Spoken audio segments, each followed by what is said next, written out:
everyone! Welcome back to another English learning adventure with me.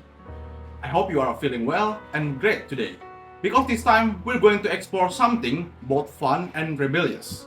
Now, tell me, have you ever broken a rule? Maybe you ate snacks before dinner, or you forget to wear your uniform correctly. It happens sometimes, right? Well, guess what? Some verbs in English break the rules too. They don't follow the polite pattern of add ed to make the past.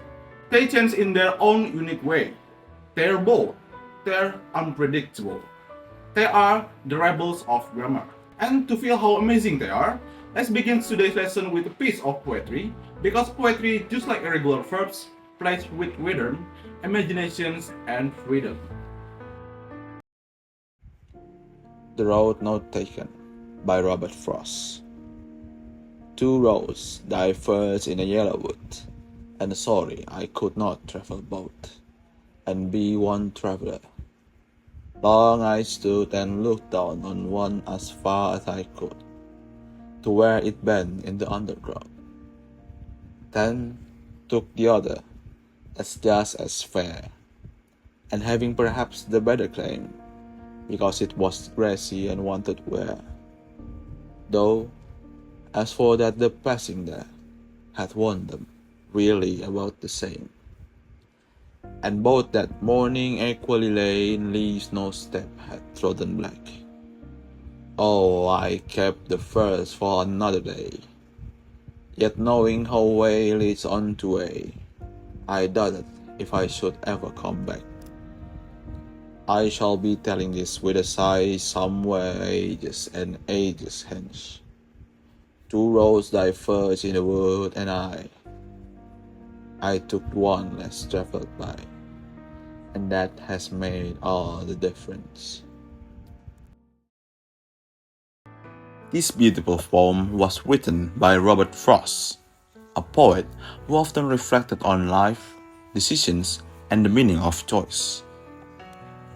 At first glance, this poem seems to tell a simple story: a traveler standing at a fork in the road, wondering which path to take.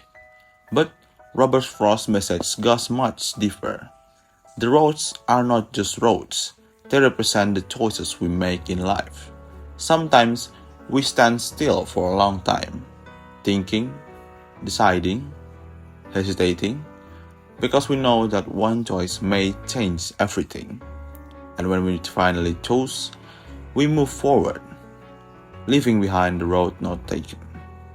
The final line, I took the one less traveled by, and that has made all the difference. It's not only about courage, it's about reflection, individuality, and growth. It reminds us that every decision shapes who we become, and even when we look back, we can still learn from the paths we didn't take. Now, let's take a closer look at this line. I took the one less traveled by. The word took is the past form of take. This is called an irregular verb, a verb that doesn't follow the usual rule of adding at in the past tense. For example, text becomes took, go becomes went, see becomes saw, and write become wrote.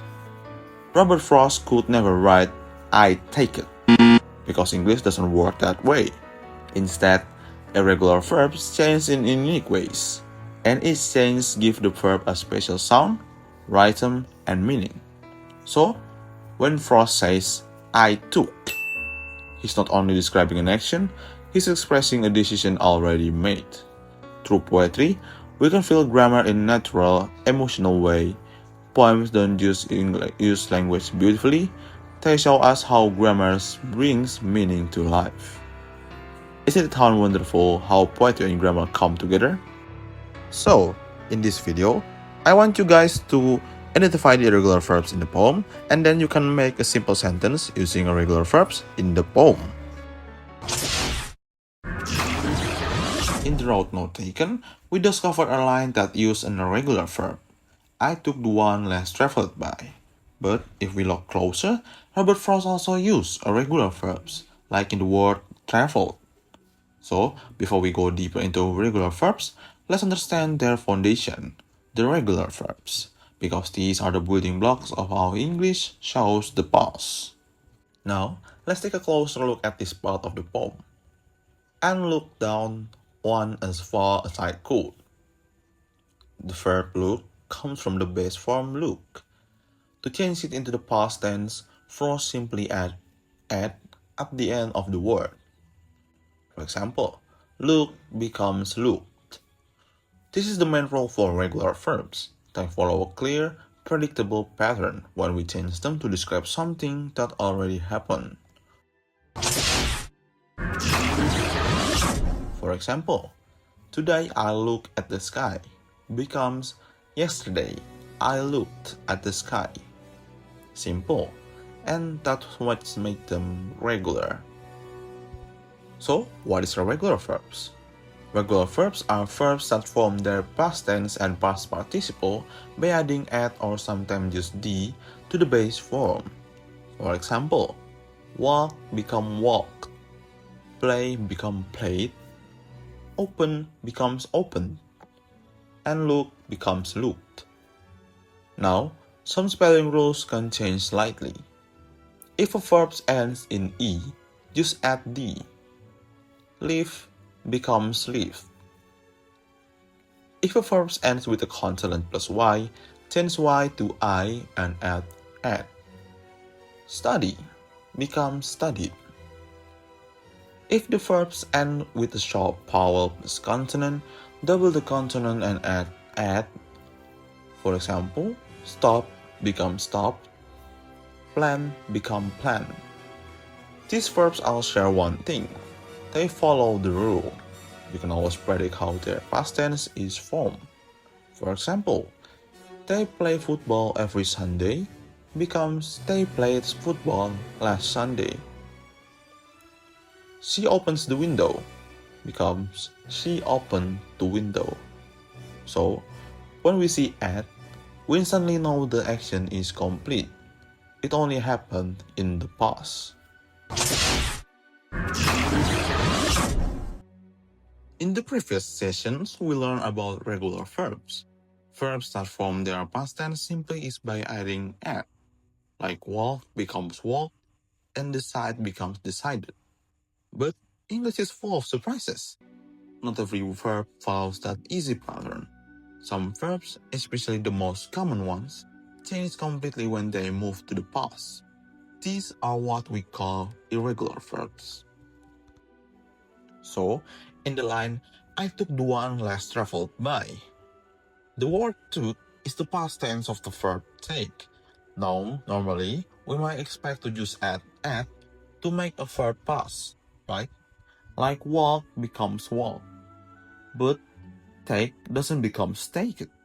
It doesn't exist. Instead, the verb changes form completely to took. That's why it's called irregular. It doesn't follow the regular pattern. So, in English, irregular verbs are verbs whose past tense doesn't end in at.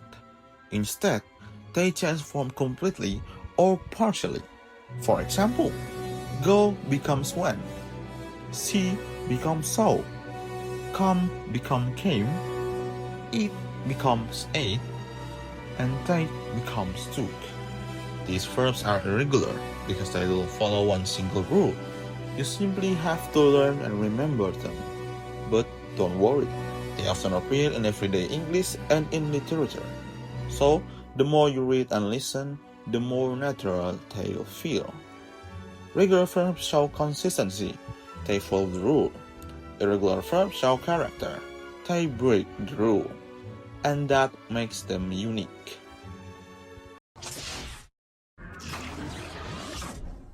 Okay, after you guys heard my explanation, now I want you guys to fill some assignment. Can you guys do it? If you have an answer, please put your answer in the comment section right below on this video. You guys ready? Let's go!